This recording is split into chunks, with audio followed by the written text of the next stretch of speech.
This is The Process Shot. I'm Michael. I'm stuck in a haunted movie theater, and I guess I've seen The Royal Treatment, a new romantic comedy from director Rick Jacobson. It follows a comically mismatched couple from different social classes. Isabel, a hairstylist working in a rather run-down location in New York, and Thomas, the Prince of Lavania, which does not exist. Anyways, after the two have a chance encounter and a rather fun night together, Izzy and her coworkers are invited to do makeup for Thomas's wedding. The two reconnect, and Izzy even shows Thomas what the world is like outside of his high-class quarters. Thomas, meanwhile, finds himself falling for Izzy, despite his betrothal to a woman he, quite honestly, cares very little for. Actually, come to think of it, there really isn't too much to the story after this. It knows how to stretch things out, at least. The movie kind of dwells on the main romance storyline, though even so, it doesn't do much to try and make it unique or appealing. Izzy and Thomas come together because, well, they kind of have to, or else there won't be a movie. But it's still pretty thin, bolstered more by scenes of them being cute together rather than exploring any real connections. I suppose it doesn't help that the lead actor and actress don't have much charisma together, much less individually. Laura Moreno, who plays Isabel, speaks with a strong and clearly forced Italian accent, one which will probably offend a few people more for how fake it is, while Mina Massoud, who portrays Thomas, kind of just speaks in monotone with a flat performance to match. They have to carry the movie, and they do it poorly. Either way, there isn't too much else that would save the story.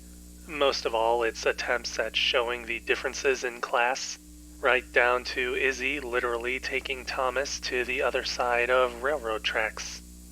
More simply put, it feels as though the story was not only cut down from an initial formula, but then built back up rather haphazardly when the filmmakers realized that they didn't have enough for a feature-length runtime.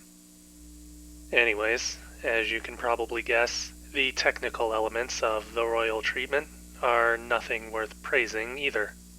Production values are almost transparently basic, with more effort put into hiding the clearly constructed set pieces than offering any artistic stylization in the visuals.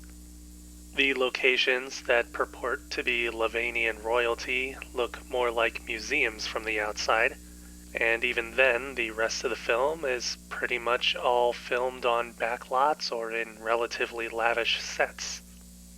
There's not much in the way of color direction or design, which is definitely a missed opportunity given how much they set up the differences in Izzy and Thomas's social standings and respective worlds.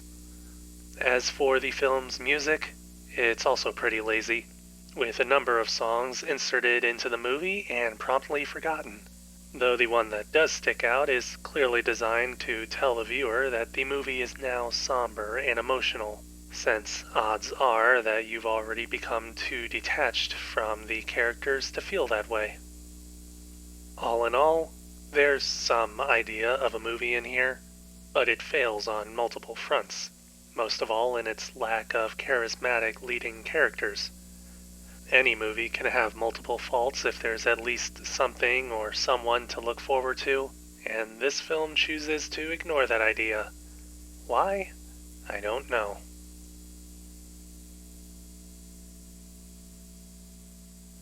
The Royal Treatment. Rick Jacobson, 2022. 1 star. I don't recommend watching it.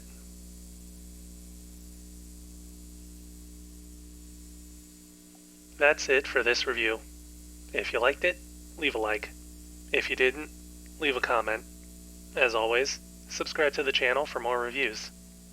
In the meantime, I need to sabotage the theater equipment before they show me another movie like this. This year is really starting out weak.